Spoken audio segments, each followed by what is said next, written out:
Welcome, everyone. We're going to be continuing our reading of the Maharaj Vena Lila, if you can call it that. Jaya Radha Madhava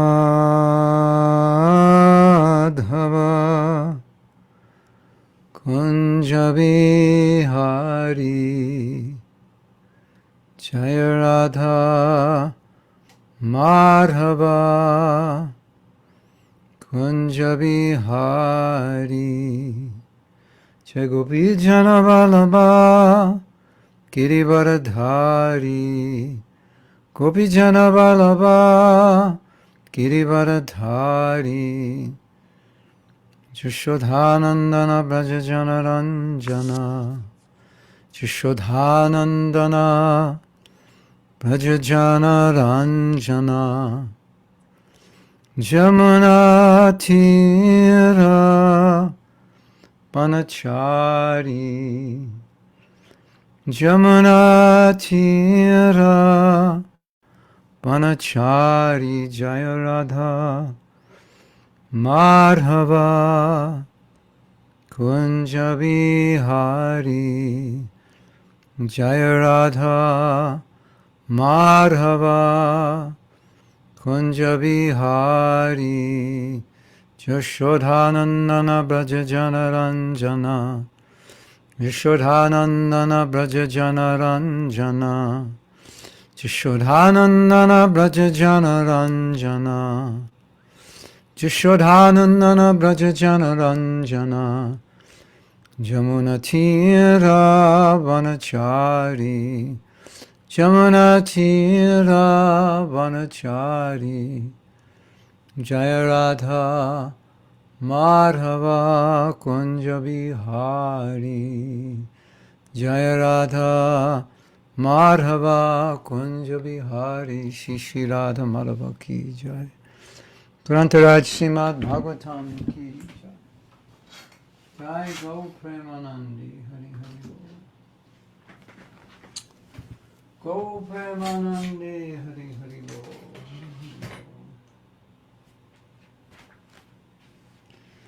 So I believe we're on text 33 or 34. Hare Krishna, Dear Guru Maharaj. We are on 33. 33, okay.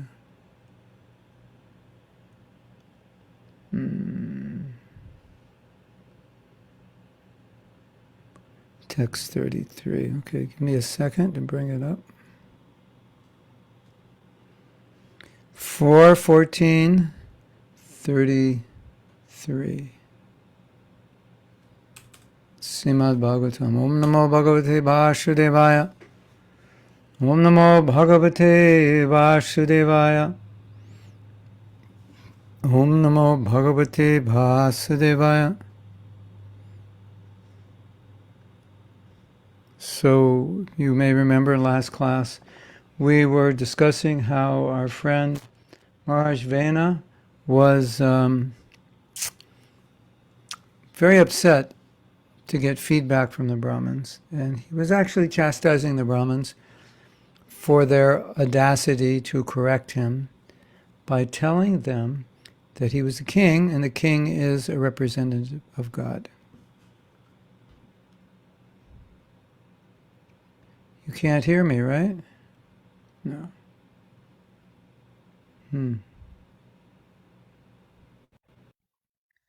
Can you hear me now? Yes? Yes, Gurudev. Yeah. Did you hear what I just said before? Yes, but it was a bit loud. Now it's better like this? Sounds perfect. Yeah.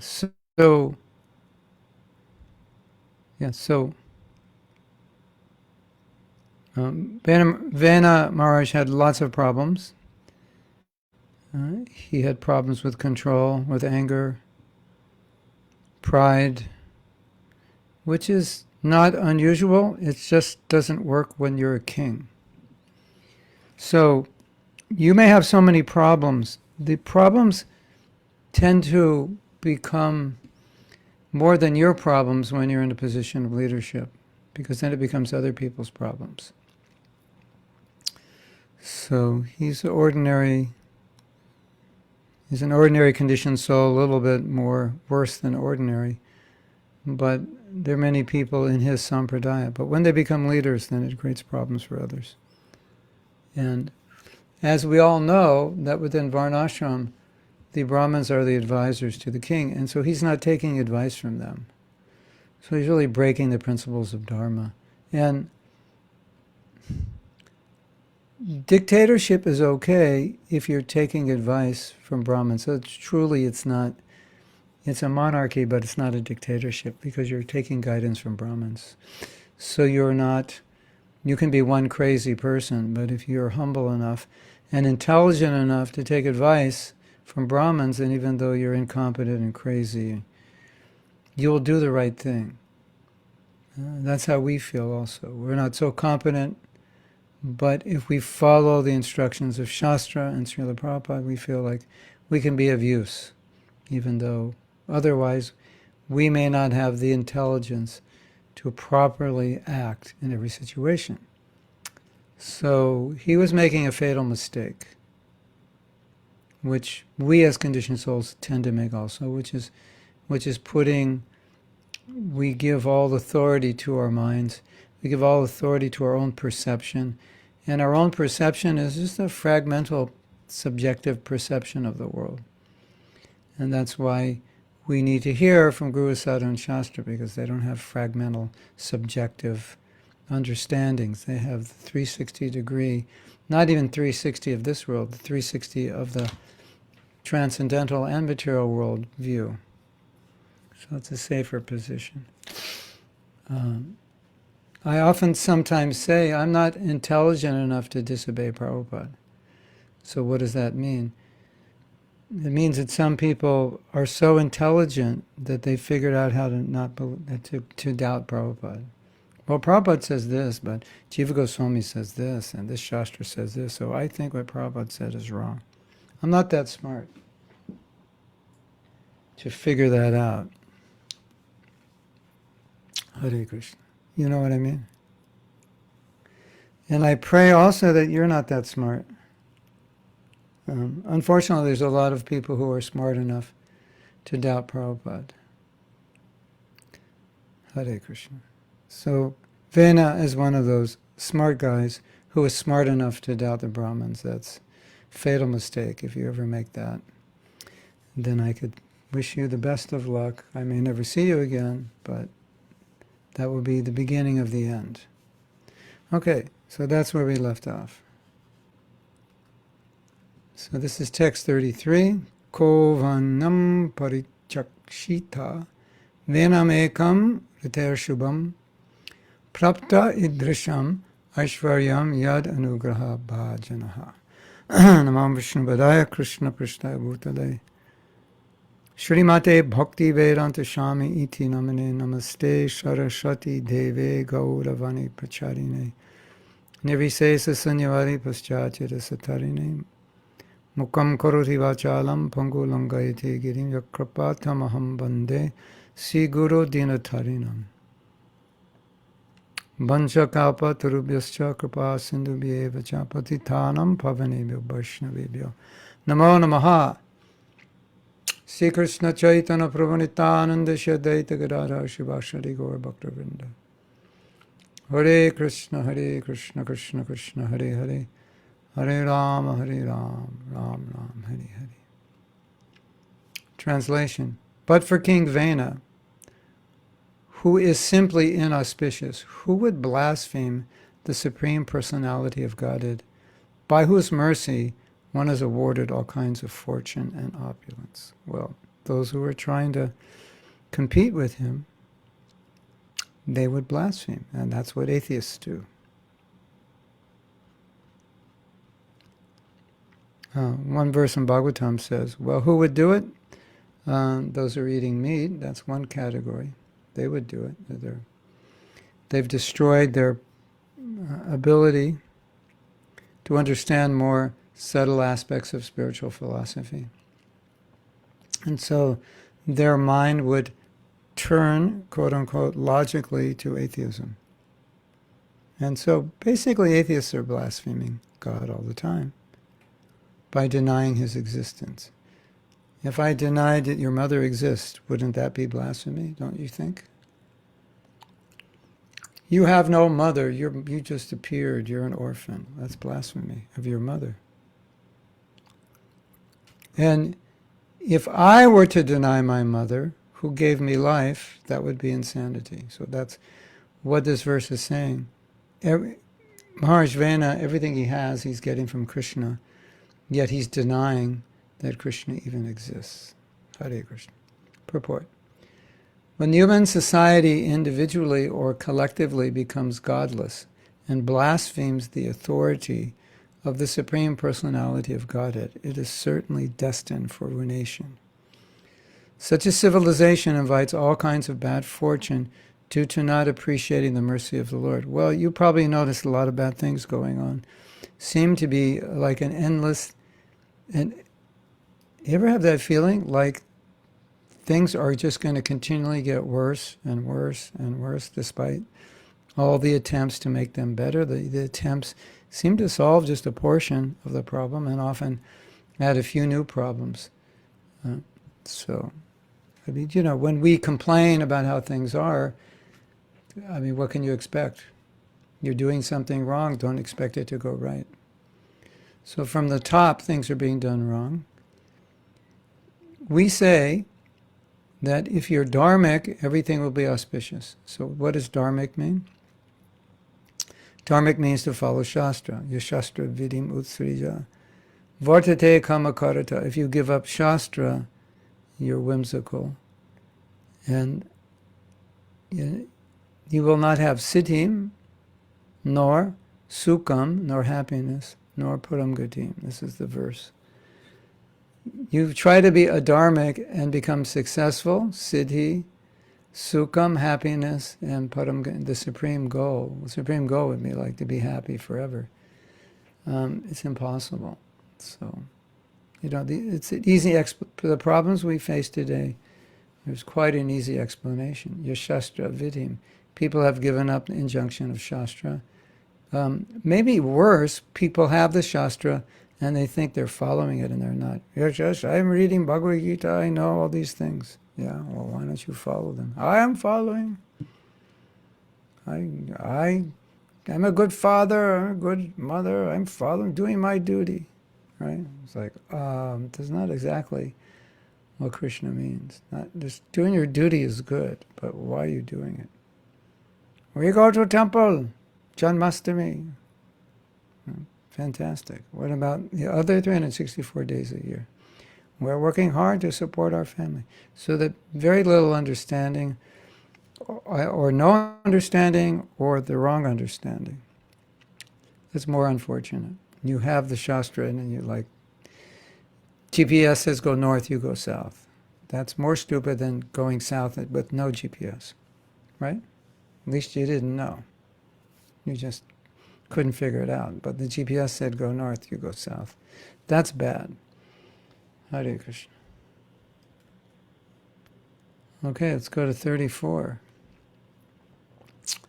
Itam vyavashita hantum rishayo rudha manyavaha nijhagnur hunkrita bhenam hatam achuta nindaya. The sages, thus manifesting their covert anger, immediately decided to kill the king.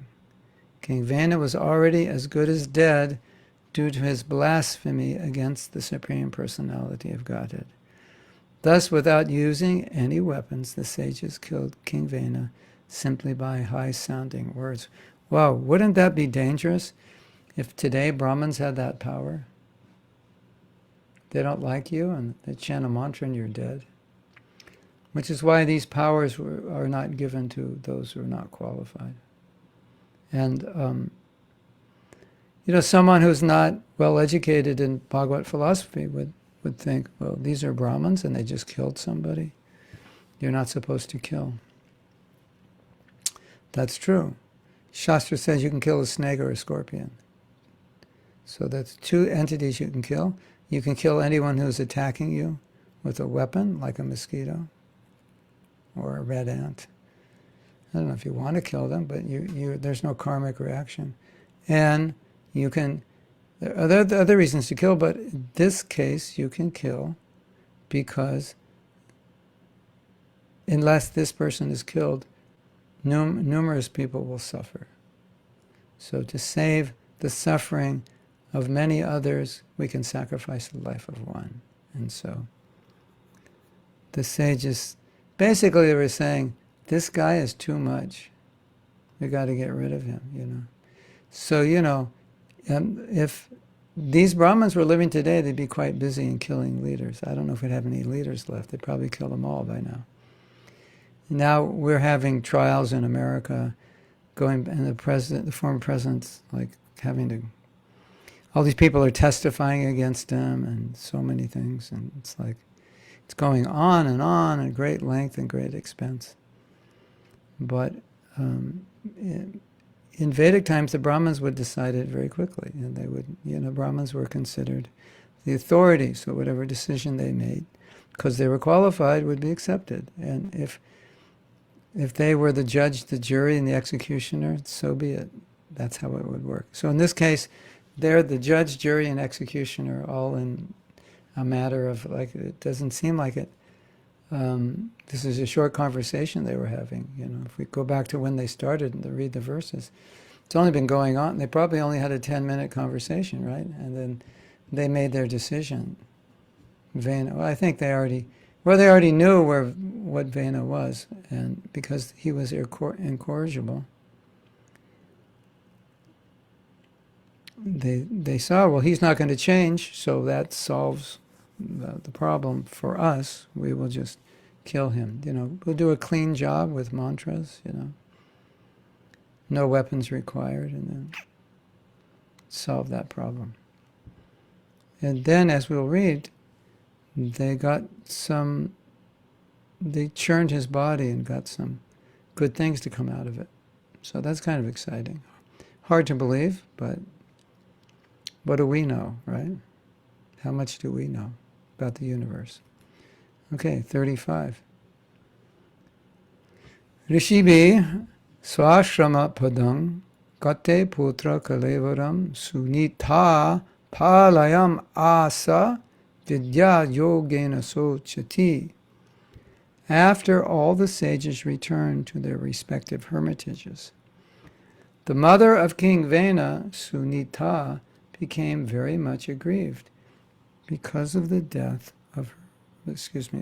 her son's death. She decided to preserve the dead body of her son by the application of certain ingredients and by chanting mantras. Mantra yogena. Text 36.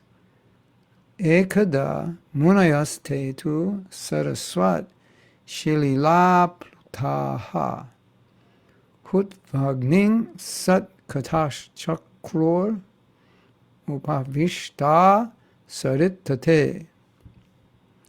Once upon a time, the same saintly persons, after taking their bath in the river Saraswati, began to perform their daily duties by offering oblations into the sacrificial fires. After this, sitting on the bank of the river, they began to talk about the transcendental person and his pastimes. Text 37. Vikshyotitangs tadot patan ahor loka bayan kuran apyabhadram anathaya dasyubho na bhaved bhubaha. In those days, there were various disturbances in the country that were creating panic in society. Therefore, all the sages began to talk amongst themselves. Since the king is dead, there is no protector in the world. Misfortune may befall the people in general on account of rogues and thieves. So they killed the king, but they didn't replace him. So it's interesting, isn't it? You ever notice, like, sometimes when there's disasters, I don't know, in your country, where you live, but this happens in America. Like if there's a hurricane and a blackout. I'm not exactly sure why this happens, but the stores get looted. People just break in. Maybe there's like no food and they're going crazy, and so someone decides to break in and everybody breaks in. Maybe the store was closed because there was a hurricane or a blackout, but people need things in the store, so they break in. So it sounds kind of like this is a phenomena that is not new, because it seems like there's a class of people who are just like waiting for opportunity to commit crime, and whenever there's a weak police force or a weak government, they take advantage. So this was going on even at this time in history, which is interesting. I find it interesting when you see parallels in bygone ages, because we tend to think in bygone ages things were much better, and in general they were, but there seems to always be people, a class of people to create disturbance. So let's read the purport. Whenever there is a disturbance in the state or a panic situation, the property and lives of the citizens become unsafe. This is caused by the uprising of various thieves and rogues. At such a time, it is to be understood that the ruler or the government is dead. All of these misfortunes happen due to the death of King Vena. So, damned if you do, damned if you don't. He's in charge, there's trouble. You kill him, there's trouble. Thus the saintly persons became very anxious for the safety of the people in general. The conclusion is that even though saintly persons have no business in political affairs, they are always compassionate upon the people in general. Thus, even though they are always aloof from society out of mercy and compassion, they consider how the citizens can peacefully execute their rituals and follow the rules and regulations of varnashram, dharma. That was the concern of these sages. In this age of Kali, everything is disturbed. Therefore, saintly persons should take to the chanting of the Hare Krishna mantra as recommended in the Shastras. Hare Nama, Hare Nama, Hare Nama eva kevalam, kalo nasteva, nasteva, nasteva, katiranyata. Both for spiritual and material prosperity, everyone should devotedly chant the Hare Krishna mantra. So you see how in this purport, Prabhupada brought everything to the Hare Krishna mantra, saying that the Brahmins, they're really interested in spiritual advancement of society, but when things go wrong materially, they need to correct it, because if things are not going on peacefully, it will have ill effect on people's spiritual life as well. And then Prabhupada says, well, if you chant Hare Krishna, it will help everything material and spiritual. Like, in other words, in this age of Kali, this is the best help. So we shouldn't think, oh, the devotees, they're not doing anything to help people. And Prabhupada's vision, Shastric vision, is this would be the best help. This would solve the problems. We're not doing anything to help people, as if the little help that people are offering here and there is making much of a dent. Of course, we need hospitals, we need schools, we need infrastructure and so forth. But Prabhupada's point was always, you also need to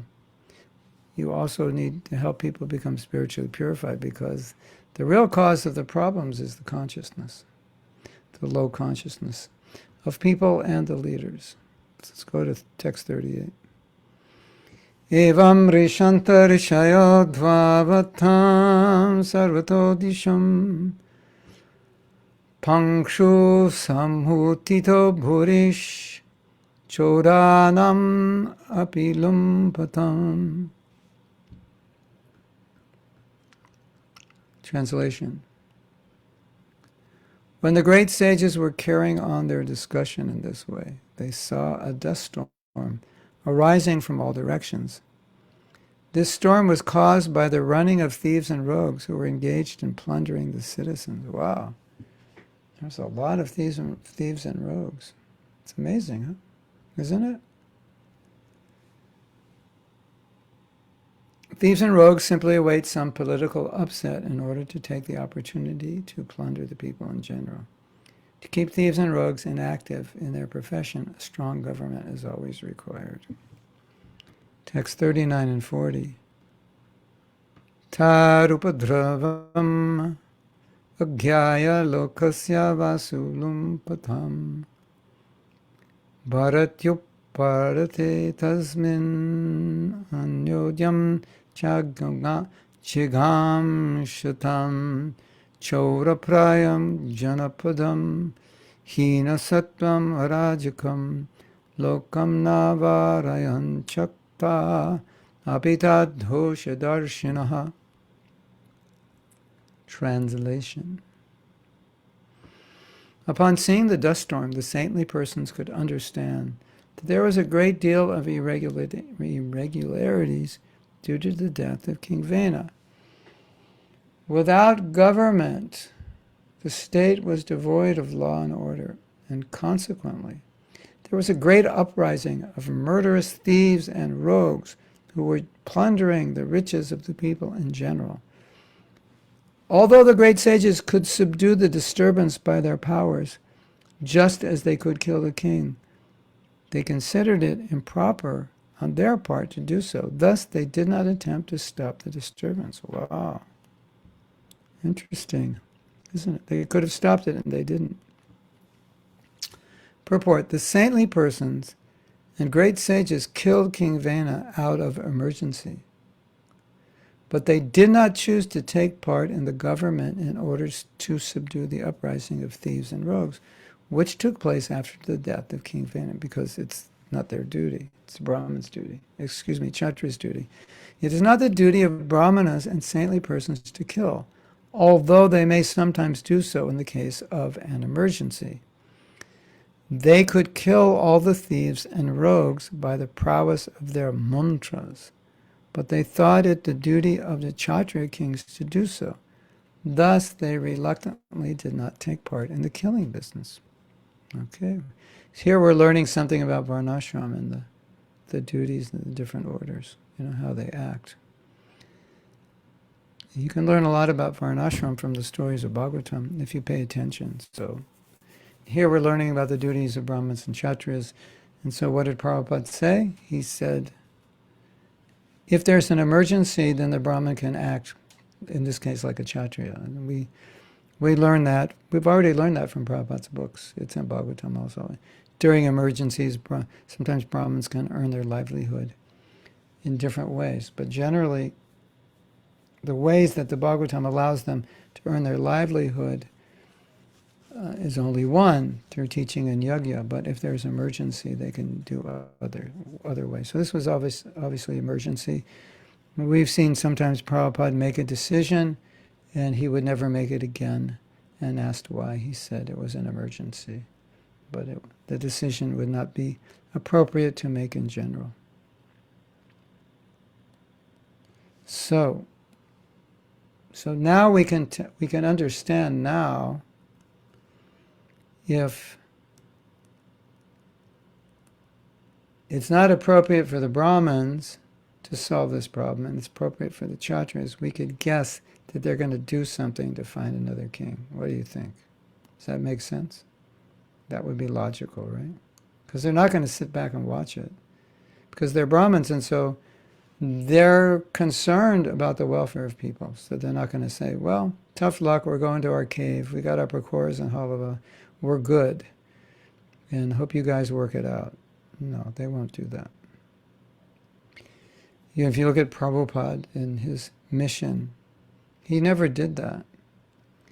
Although sometimes you could see that it would have been easier for him to just go back to Vrindavan, but he never did that.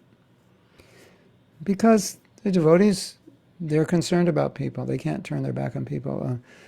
we've all seen this video of Srila Prabhupada translating the Bhagavatam up to his, I think maybe it was the last day or the day before. You have to watch that video like every month. It's like, you think you're tired or you're doing too much service. That video just says so much. It's unbelievable. You watch that, it's like, why is Prabhupada, he can hardly speak. He has no energy, and he's translating Bhagavatam. Why? He's concerned. He's concerned for the people of this world. Right to his last breath, he's concerned. So the devotee can never turn their back on people. So let's see how the Brahmins deal with it.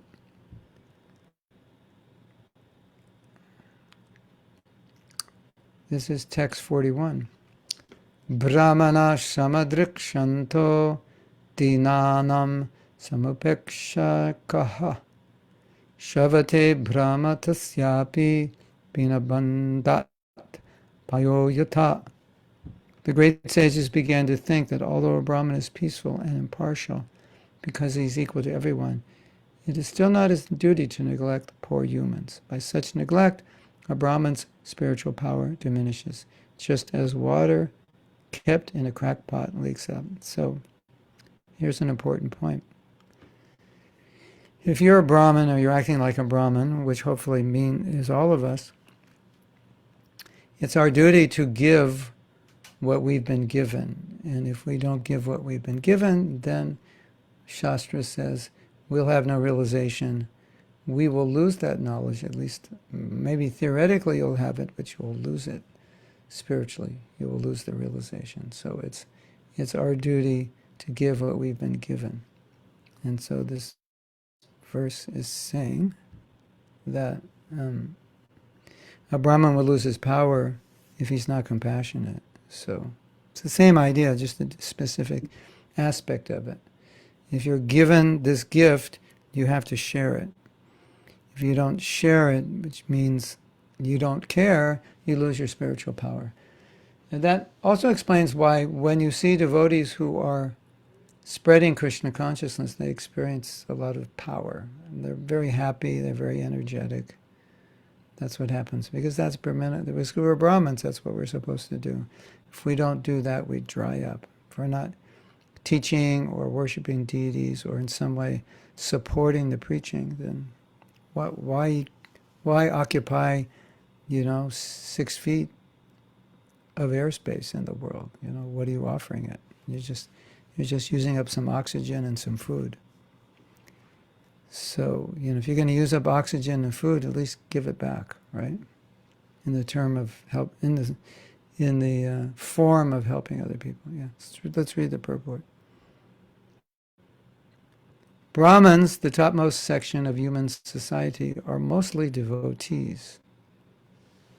They are generally unaware of the happenings within the material world because they're always busy in their activities for spiritual advancement. Nonetheless, when there is a calamity in human society, they cannot remain impartial. If they do not do something to relieve the distressed condition of human society, it is said that due to such neglect, their spiritual knowledge diminishes.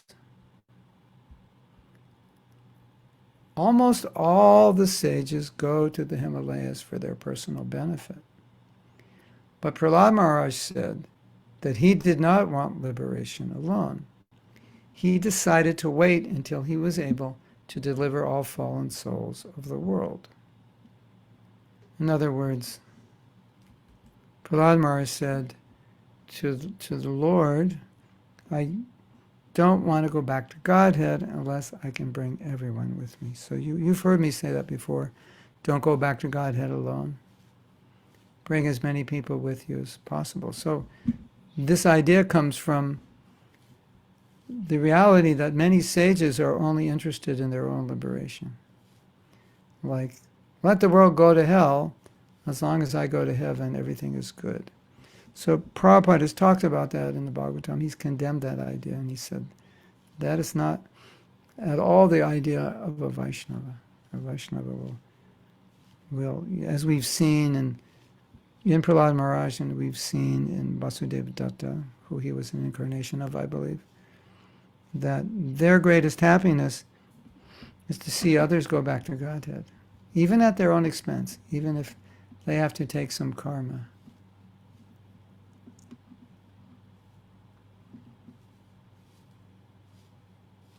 Amazing, isn't it?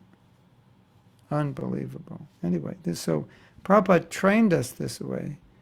So even though we didn't have that kind of compassion, Prabhupada asked us to have it, or at least asked us to live like we had it, act like as if we had it, which translated into making sacrifice to help other people become Krishna conscious. And he would glorify that and said, this is the essence of being a Vaishnava. This is the highest aspect of spirituality. Compassion is the highest. You can be spiritual and be selfish. You just want your own liberation. But that's okay. I want to be liberated. I want to be with Krishna. I want to get out of the material world. But while I'm here, that's not my only action. While I'm here, I do that, I do my sadhana, but while I'm here, I try to bring as many people with me as possible. So when you go back to Godhead, Prabhupada's going to say, well, who did you bring with you? You say, Srila Prabhupada, I came alone. And he'll say, you can't come alone. Go back and bring some people. This is our mission. Well, maybe some of the people that you're going to bring are still here, and they're going to come back later. At least have your list you can share with Prabhupada. Or you can say, I manage this temple. I don't know all those people. We have thousands in our congregation, but I know there's many that had something to do with their liberation. Okay, we'll read the rest of the purport. In their elevated condition, the Brahmins are called Vaishnavas. There are two types of Brahmins, namely Brahmana Pandit and Brahmana Vaishnava. A qualified Brahmana is naturally very learned. But when his learning is advanced in understanding the Supreme Personality of God, and he becomes a Brahmana Vaishnava. Unless one becomes a Vaishnava, one's perfection of Brahminical culture is incomplete. A Brahmin may not be a devotee of Krishna.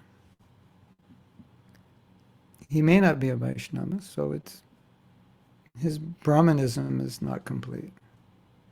The saintly persons consider very wisely that although King Vena was very sinful, he was born in a family descending from Dhruva Maharaj.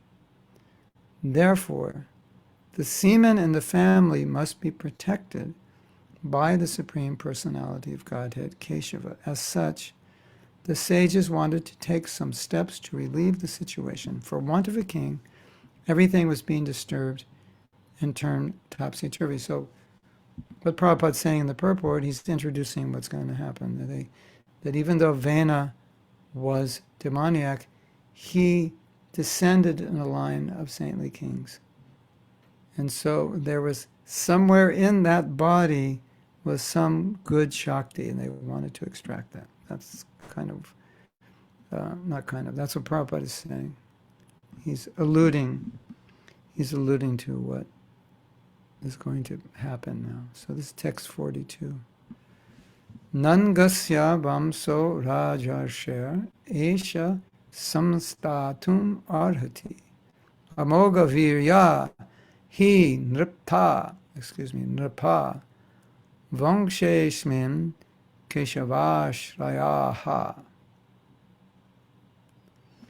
The sages decided that the descendants of the family of the saintly king Anga should not be stopped, for in this family the semen was very powerful, and the children were prone to become devotees of the Lord. In other words, even though Vena was who he was, the sages considered that out of this body they can produce saints because they come from that dynasty. Like sometimes you'll have a son who's a bad apple, and all your sons are saints, and one's a bad apple. It's coming from the same dynasty, so there are many good apples. The Prabhupada explains here. The purity of hereditary succession is called Amoga Virya. The pious seminal succession in the twice-born families of the Brahmanas and Kshatriyas especially, as well as in the families of Vaishnavas also, must be kept very pure by the observation of the purificatory processes beginning with Garbhodam Samskara, which is observed before conceiving a child. So some of you are thinking now, wait a minute. Chaturvarnya maya shrishtam guna karma. Vibhagasa, Krishna is saying in the Bhagavad Gita. Guna karma. It's not by birth, it's by guna and karma. And so we've heard this over and over again. It's not by janma, it's by guna and karma that your caste, your varna, is understood. And here, it's explaining the opposite. It's by hereditary. You're born. And we're saying, no, that's wrong. So what's going on here? In this purport, Prabhupada is explaining that in the pious families of Brahmanas, Kshatriyas, and Vaishyas, they would do the Garbhodhan Samskara. That was the purificatory rites to conceive of a child. And if they perform those rites, then generally speaking, the Brahmins would give birth to Brahmins, the Kshatriyas to Kshatriyas, the Vaishyas to Vaishyas. So it was like a pure lineage of Kshatriyas. If they follow the Garbhodhan Samskara properly, they would give birth to Kshatriyas. So that's what's being said, that this lineage, there's a lineage of great Kshatriyas, and that semen has the Shakti, and it will produce, we can produce from that body another king. That's the idea. I mean, not saying it directly, but that's what's going to happen.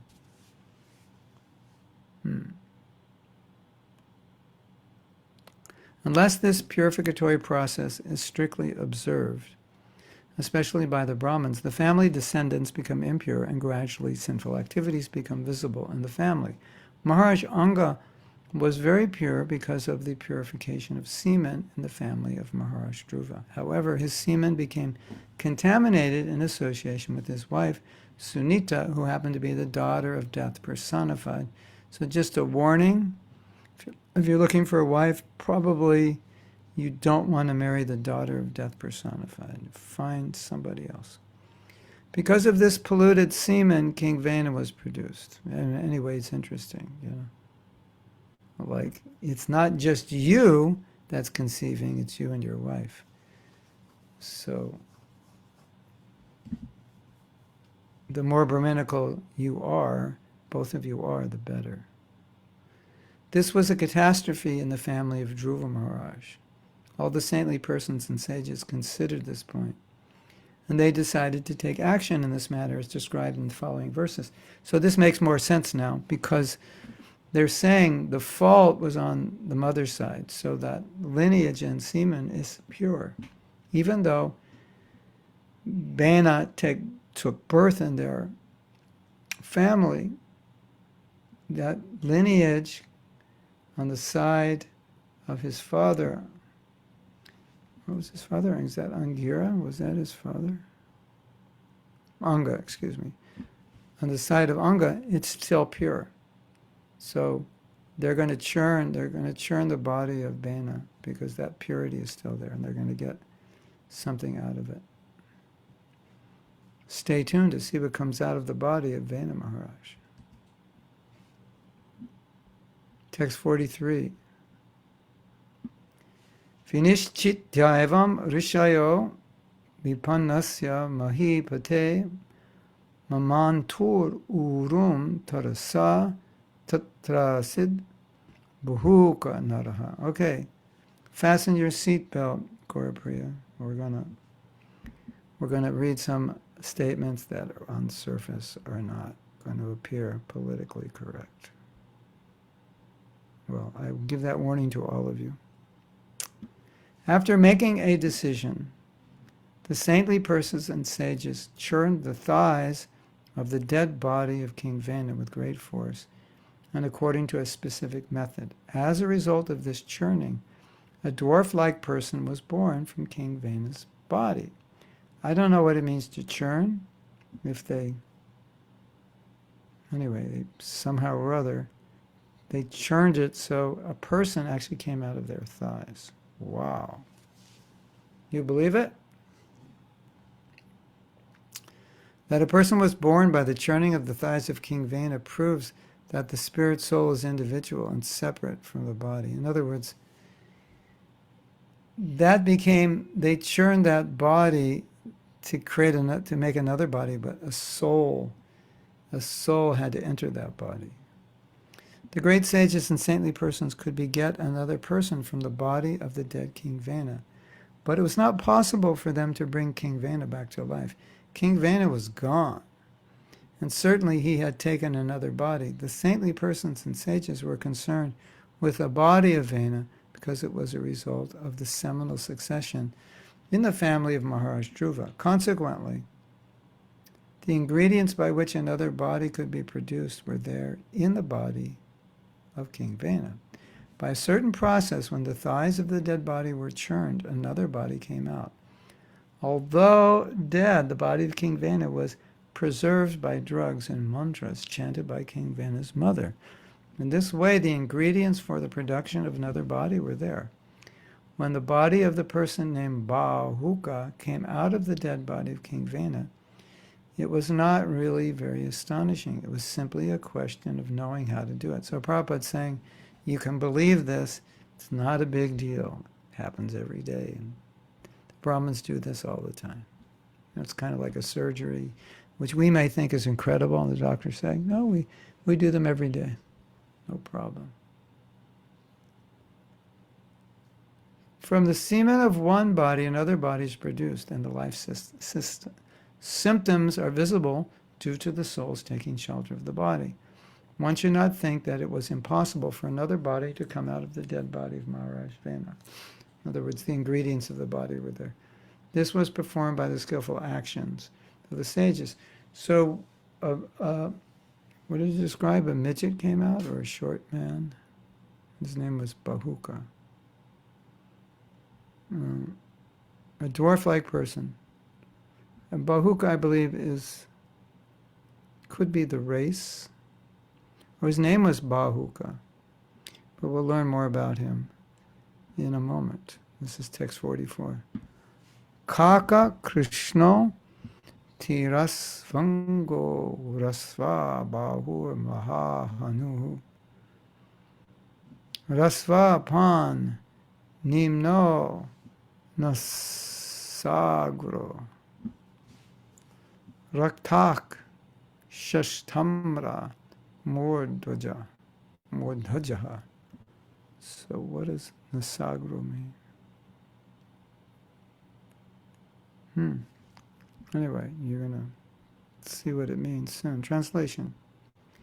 This person born from King Vena's thighs was named Bahuka, and his complexion was as black as a crow's.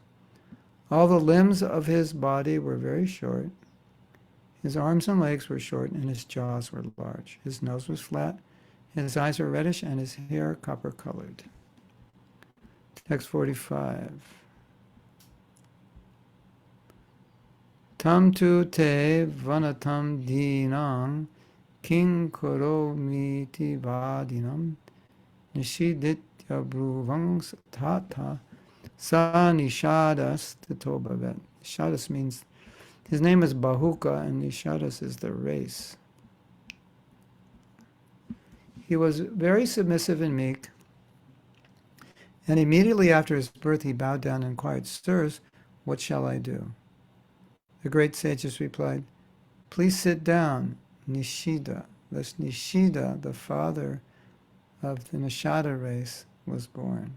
I guess they called him, Bahuka was also called Nishada, which means sit down, and Nishada, and then became the Nishada race. So, where is he asking? Kim Karome, what shall I do? Kinkara. Kinkara means servant, and Kinkara means, You're asking what to do. It is said in the Shastras that the head of the body represents the Brahmins, the arms represent the Kshatriyas, the abdomen represents the Vaishyas, and the legs, beginning with the thighs, represent the Shudras. The Shudras are sometimes called black or Krishna, because Krishna means black. The Brahmins are called Shukla or white, and the Kshatriyas and the Vaishyas are a mixture of black and white. However, those who are extraordinarily white are said to have skin produced out of white leprosy. It may be concluded that white or golden hue is the color of the higher caste, and black is the complexion of the Shudra. So this appears to be the origin of the Shudra race. In Satyuga, there were no Shudras. There's only Brahmins. Everyone was in Satvaguna. So I could be wrong, but this does appear to be the origin of the Shudra race. Let's see what happens. Called Nishadya. Tasya Vangshas to Nishadha, Nishada, Giri Kanana Gocharaha, Yenaharaj, Jayamano, Vena Kalmasam Ulbanam. After his, Nishada's birth, he immediately took charge of all the resultant actions of King Vena's sinful activities. So in other words, he absorbed all of King Vena's sins. As such, this Nishada class are always engaged in sinful activities like stealing, plundering, and hunting. Consequently, they are only allowed to live in the hills and forests. So this Nishada of the Nishada race, they had to get rid of all the sins. In other words, they're churning his body. So first they're going to churn out the sins, and then they can churn out these great king and queen that will come out of the body. So this class of people then became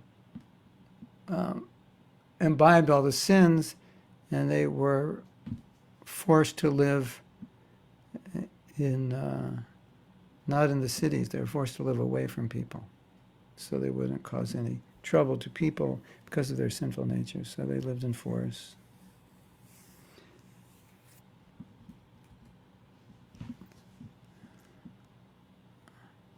Let's read about them. The Nishadas are not allowed to live in cities and towns because they are sinful by nature. As such, their bodies are very ugly and their occupations are also sinful. We should, however, know that even these sinful men, who are sometimes called kiratas, can be delivered from their sinful condition to the topmost Vaisnava platform by the mercy of a pure devotee. So, if you look at this story and this purport from a certain angle of vision, it looks like, oh, this is prejudice, this is discrimination, etc., etc. And then here Prabhupada's bringing it, what way we can look at it is, on the material level, there are differences. But Prabhupada's bringing this to the spiritual level. So he's saying, even if for the sake of discussion we just go with what Bhagavatam is saying, not for the sake of discussion, but you know what I'm saying. Bhagavatam is saying these are sinful people. They're low class, they're thieves, they're criminals, they're in the fourth order. It sounds like they're on the bottom levels of Shudra, if even that. And then Prabhupada's saying, but they can all become pure devotees. So immediately Prabhupada's taking this story and saying, well, it doesn't matter. Even if you say this person is bad or disqualified, whatever, it doesn't matter because they can be elevated. There's nobody that can't be elevated. And by saying this, Prabhupada's saying is we should give everyone Krishna consciousness. It doesn't matter who they are and where they've been and what they look like. So we'll continue. Engagement in the transcendental loving devotional service of the Lord can make anyone, however sinful he may be, fit to return home back to Godhead. One has only to become free from all the contamination by the process of devotional service. In this way, everyone can benefit to return home back to Godhead. This is confirmed by the Lord himself. Mam hi partha, this is 932, Mam hi partha vipashrita, yepi su papayonaya, striyo vaishas tata shudras tepi yanti param gatim, osana prata, those who take shelter of me, though they be of lower birth, women, vaishyas, merchants, as well as shudras. Just a disclaimer, none of us are in this category. We're all lower than these. We're all less than Sudra. Anyone, lower birth, women, Vaishyas, Shudras, because in previous times, the Brahmins and Kshatriyas were highly, highly elevated and qualified. So even by today's standards, the Brahmins would be in this category. Say, why do they single out women and Vaishyas and Sudras as being unqualified? Well, in Vedic times, it was the Brahmins and Kshatriyas who were educated, spiritually educated, sometimes the Vaishyas, but mostly the Brahmins and Kshatriyas. And the Vaishya Shudras women did not get the spiritual education. So you can say even they can get it, but of course today we all get it, so it's different. And Shastra says, Shastra says two things. Everyone is born Shudra in Kali Yuga, and sometimes it says, no one's born Shudra, everyone's born lower. So don't let this verse throw you off. But Prabhupada does refer to this verse often, just to make the point that no one's disqualified, whether it be a woman or the Nishada race or any race, which would be traditionally considered an outcast race or a race which is unqualified to understand the Vedas or practice Vedic religion. So as we know, Prabhupada went all over the world. He didn't say, I'm not going to this country because the people are too degraded. He said, take me everywhere. We're going everywhere. So he went everywhere, every continent, every class of people. So we could never fault, no one should ever fault Prabhupada for being discriminating or whatever. What we see that the Bhagavatam does, and we misunderstand this, is the Bhagavatam describes reality.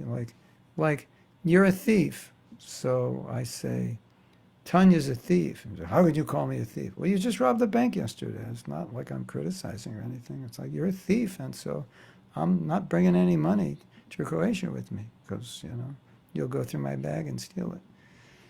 So it's just, it's a reality. This is not a reality, but we're using her as an example.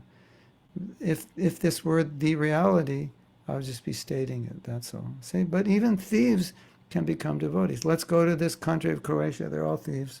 We'll make them all devotees. Just don't bring any money and anything valuable while you're there. And so are we being prejudiced to call somebody something? We are being prejudiced today in the world if we generalize one race as being one way. That's obvious. All women are like this. All Latinos are like this. All Croatians are like this. All Indians are like this. All Africans are like this. Yeah, then that's a big problem. But to say that some of them are like this is a fact. Latinos are more, they work more off feeling. And I don't know how Croatians work, but I know all the Croatian students I had in the VIHE in Vrindavan in the 90s they were the top students every class. They were so smart. So I don't know if Croatians are smarter or their schools are better or both. But it's like a general tendency. So if I say all Croatians are really smart, Tanya's going to be like, no, they're not. Just like if you said all Americans are really smart, I would say, no, they're not. But a lot of them are. So, you can't make sweeping generalizations, right? Well, all these people, look at the police records. 50% of the people in jail are of this race. So sometimes Prabhupada would do that. He would say, well, the largest number of arrests in your city is amongst this ethnic group. It's just a statement.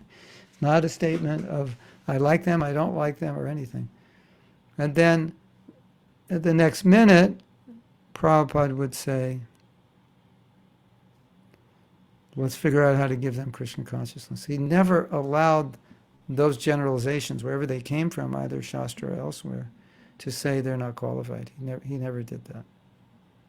Which means that he was looking beyond the body. Just like some people are stronger than others, some are more beautiful than others, some are bigger than others. It's not being prejudiced to state that. Oh, so you're really beautiful. Right? Does that mean everyone else everyone else I think is ugly? Not necessarily. Does that mean you're the only one I'm going to give Krishna consciousness to? Of course not. So we have to understand these statements, otherwise we can run into trouble. Because the Bhagavatam does make statements about classes of people with certain natures. Sometimes they're just describing their physical nature. This is what they look like. They're this color. They have these kinds of eyes, this kind of facial features. This is the race. This is what they like to do. This is what they like to eat. Does that mean every person in that race likes to eat this way? And not necessarily. And especially, it doesn't mean they can't become Krishna conscious. Prabhupada never did that. We have nothing on record where Prabhupada ever said, I'm not going to that country, they're too fallen.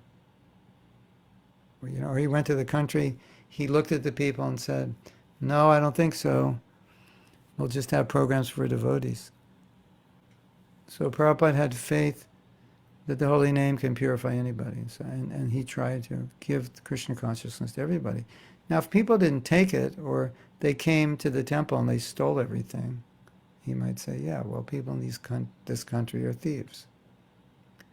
But that's just a fact. Everything got stolen. And in the paper you're reading every day, everything's getting stolen everywhere. Okay. That's the tendency of this particular race. Not everyone in that race, obviously, steals. Or in America, you think all the Americans are like super smart. There's lots and lots of Americans who are not super smart. I don't want to criticize them, but they're super something, and it's not smart. So I can guarantee you that. They are super, but not smart. Anyway, I think the main point, which is so important, is that Prabhupada, he never disqualified anyone from Krishna consciousness for any material reason. Other than they're just denial to take it. Okay, you're disqualified. You don't want to take it. That's your choice. But otherwise, you could get it, and you could become Krishna conscious. So that covers all the races and all the genders. I lost track how many genders there are now, but it covers all of them. Whatever you are, or decide you are, or in the future you decide you are. From Prabhupada's point of view, it's not a problem. None of these things are a problem.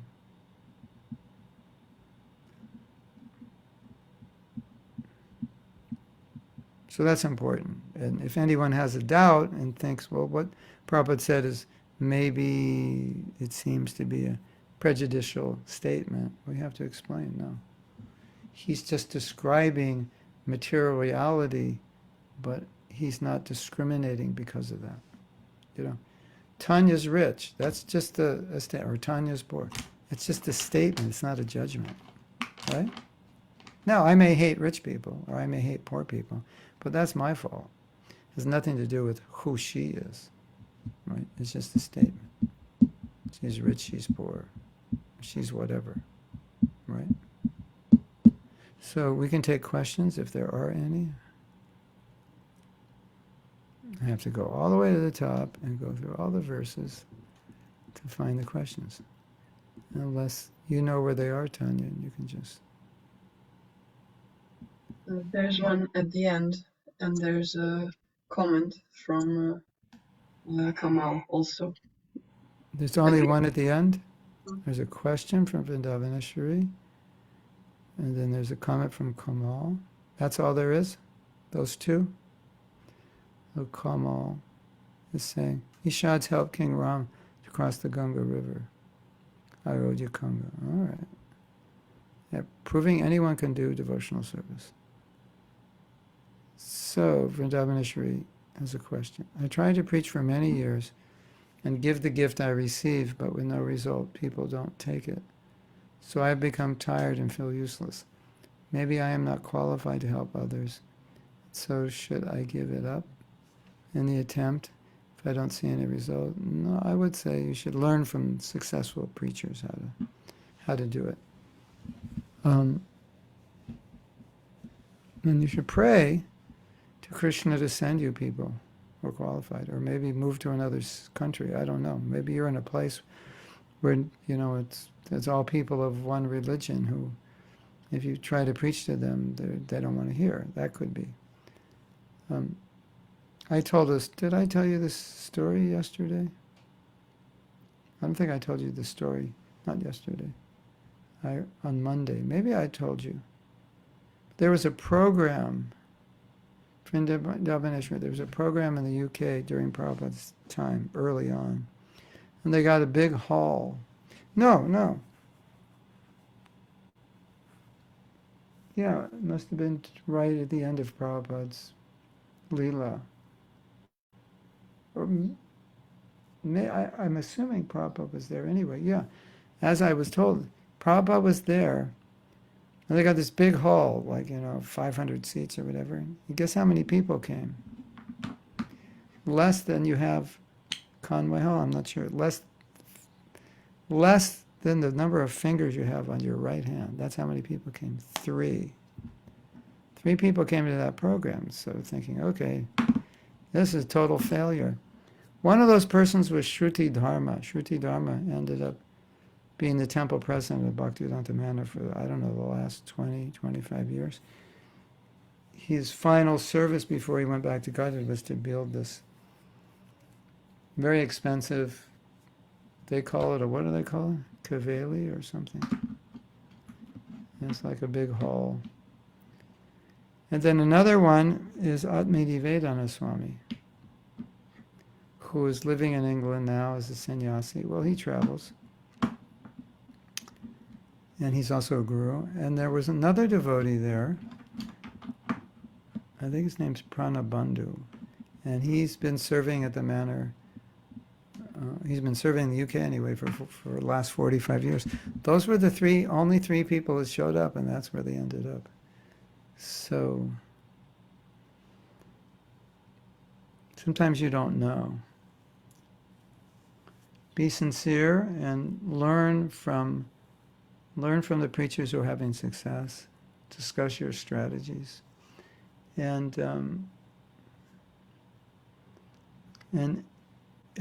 emanate, be an example of Krishna consciousness, and especially emanate the bliss and ecstasy of Krishna consciousness, because that's the best preaching tactic next to pakoras.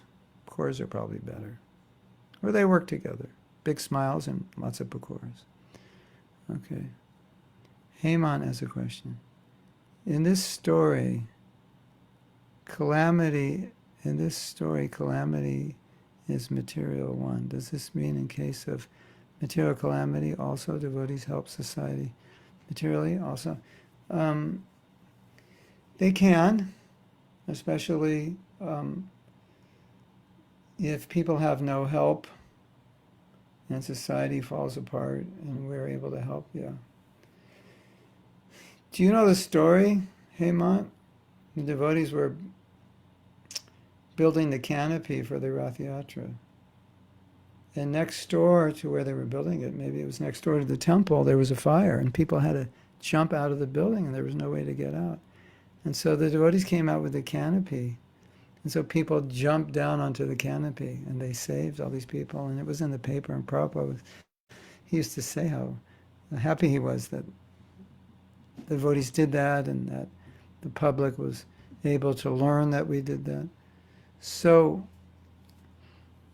the point is, as a philosophy, that's not our mission, right? But as a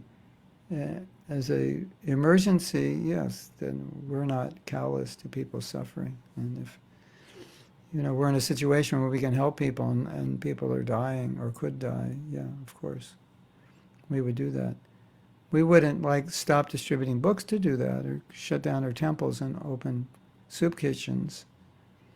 But if we can, the more we can do, or what we can do, we will do, especially in emergencies. And then the other statement that you may know, Prabhupada said that in the future there will be a food problem, or when there is, he predicted a food problem. When there is, he said people will want to come to live with us on our farms. So that's an example of helping people solve a material problem, a material condition, which is no food. And of course, the other statement Prabhupada made, and I don't know if this is from Shastra, but Prabhupada made it, nobody should go hungry within 10 miles of a temple. So sometimes there's been some criticism has been levied against Food for Life programs, that our position is not that we just feed people. But there's that statement, within 10 miles nobody should go hungry. Okay, so we have more to read. I hope that answered your question, Hema.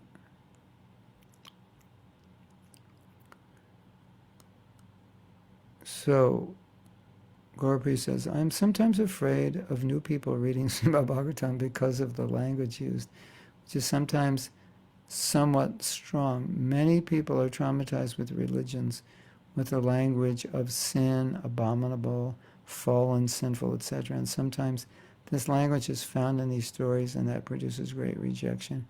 And some people say, oh no, another religion that says the same thing. How to reconcile the essence of bhakti, which we could say is the quintessential religion of love for God, versus these scriptures that can have a very strong language for today's times, and at the same time not hide this knowledge from people. Perhaps this is a very specific problem in my context. No, we all have this problem, because the people we preach to are all people with university degrees who have a lot of critical thinking and reflective capacity, so they also realize language and how language constructs a reality, and also how religions have controlled society and damaged society.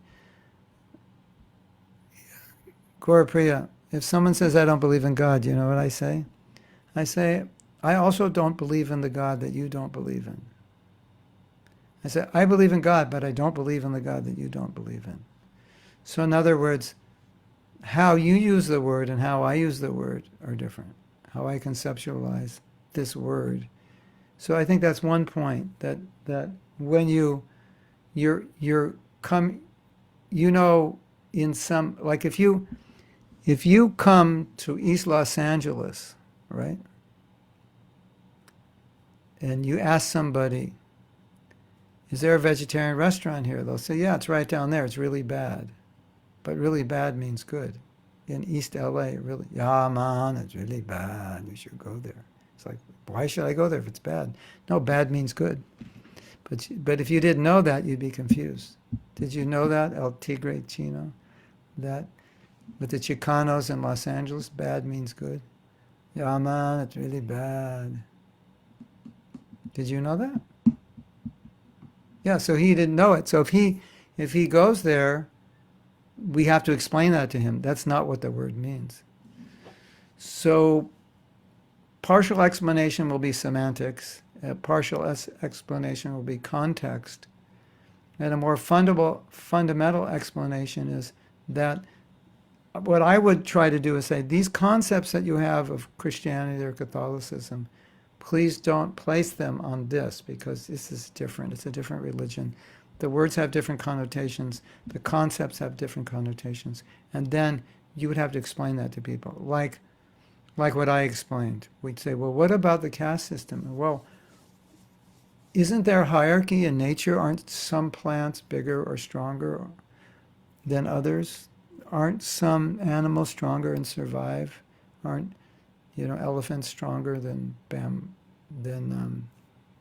baboons or panda bears? So if they understand that the fundamental position is that for a spiritualist, they're not discriminating on the basis of the body, but they're categorizing on the basis of the body, which is different. It's like you're a psychologist, so you know the idea that I did something bad, but it doesn't mean I'm bad. So you have to explain that to a patient. Yeah, what you did was bad, but it has nothing to do with you being bad. So I'm saying this action is bad. It doesn't mean I dislike this person, but they could read into that. Oh, you're discriminating against people. No, we're just saying, according to our Shastra, this action is wrong. These people are creating karma by their actions. They're called karmis in Vedic literature. Oh, that's a derogatory term. No, it just means people who create karma. How I process it may be derogatory, because I may think I'm better because I'm not creating karma. And we know in ISKCON, karmis is a dirty word, because it's not meant to be a derogatory term. It's just meant to describe. You have karmis, you have akarmis. Akarmis are not creating karma. Karmis are creating karma. It's a classification, which has kind of become like a derogatory term. And Hridayananda Maharaj, he makes a point, which is really funny. He said, I'm going to put on my karmi clothes, which means clothes that create karma. So it's better put on akarmi clothes, and those clothes won't create karma. So, Sanskrit is not our first language, so we also misunderstand, misuse. So you would have to explain all these things, and ultimately, if I were in your shoes, what I would probably do is write something and say, before I teach you, I need you to read this, because it will contextualize. Because I don't want you to understand things out of context, or give a hermeneutical understanding by which we approach the Bhagavatam, where it's coming from, the vision of the people, the consciousness of the people. There's no discrimination and prejudice in their consciousness. It just looks like it. But it's not. So don't, then it's like, oh, this smells like Catholicism. It has nothing to do with it. It's not like that at all. You're not going to hell forever. And what is sin? Then you have to define. Well, according to the Vedas, you have scripture. So if you don't follow scripture, it's considered sin. It may not even be that bad. It's just the scripture says, don't do that. You do it, be nice to your mother. You weren't nice to your mother. That's sinful. Everybody in their life says something nasty to their mother, at least once, if not thousands of times. So everybody's sinful in that sense. But and then if you chant the holy name, it will purify you of that sin, and it will purify you of the tendency to commit it again. So everything's got to be explained. There's a discussion about editing Prabhupada's books, and so far the basic conclusion is that editing should be just for clarity and grammar. Nothing should be added or changed. It's just move a few words around, or and some of the editors did more than move a few words around, so devotees were upset about it. And so there's being a revision now. A group of devotees are going over all the edits to see, and then you get to these purports where it says women like to be raped, and it's like, well, what are we going to do with that? Can we change it? They say, no, you can't change it, because that's what Prabhupada said. And then you say, but did he say that, or was that just the editor? Or if the editor said, Prabhupada, what do you mean by this? And Prabhupada said, well, women like a man who's aggressive, sexually aggressive. Does that mean they like a man who has sex against their will? No, it just means aggressive. So Prabhupada, could we write that? Yeah, okay, because people will misunderstand it. And he probably would say, yeah, write that. But we can't do that now. So we have to write footnotes that say those things. Say what he meant, what the Shastra meant, or what Prabhupada meant is this. That is the usage in 19th century English. That was the usage.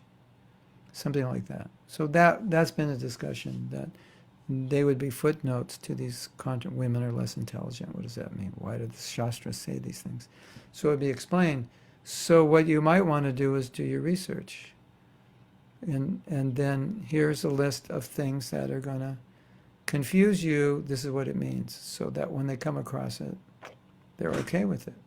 Hopefully okay with it. But I think, academics can understand. This book was not written 5,000 years ago. It was written down 5,000 years ago. We're going way back into antiquity at a time when social values are entirely different and people understood things differently and the roles of men and women and the education, So now we have to translate that into essence and, chop off the fat and just get to the essence. And so in chopping the fat off, we're going to read things that are going to make no sense to us other than this is just another prejudiced, fanatical religion. So all these things have to be explained. And some people will never accept it, but if it's explained well, I think most people will. What do you think, Aubrey? Or you think you're capable of doing that? Or some of this stuff may have been written already, or you can research it. And then you can, like on the Vaishnavi, the ministry, there are some things about this. Some things I'm kind of like, I don't know about that. But some things are good. People like Garuda Prabhu was an academic. He has thought about this. He's talked about it. He's explained it in some talks online. I had a long conversation with him, and he agreed to do this, but he doesn't have a lot of time, so I don't know if he's doing it. But if you want to get in touch with him, I can give you his contacts. Can't guarantee he'll write you back, but you can try. This is, for scholars, this is an important point. Is that okay?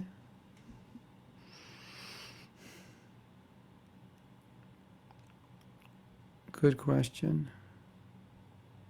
It's not only your concern. Believe me, it's concern of a lot of devotees. It's such a concern of some devotees that when they were in the Bhakti Center, when they were teaching Bhagavad Gita, they used another version written by one of Prabhupada's disciples.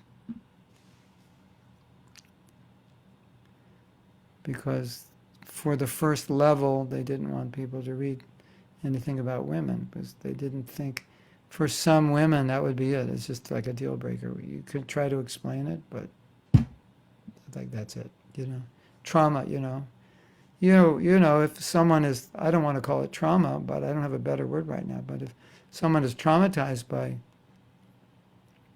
different kinds of phobias, right?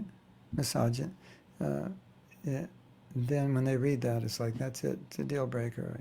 I even have disciples, they're even initiated devotees in ISKCON that have left because of those statements, who haven't understood them.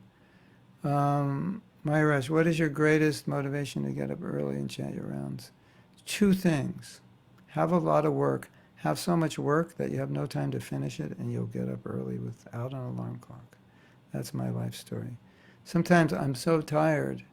I'm like, I need more sleep. I got to do all these things tomorrow. And after 5 hours, I'll get up, and I'm like, why am I wide awake? And I know, it's that because you have to do A, B, and C before 7 o'clock in the morning because you have a meeting, and that's why I'm awake. Happens all the time.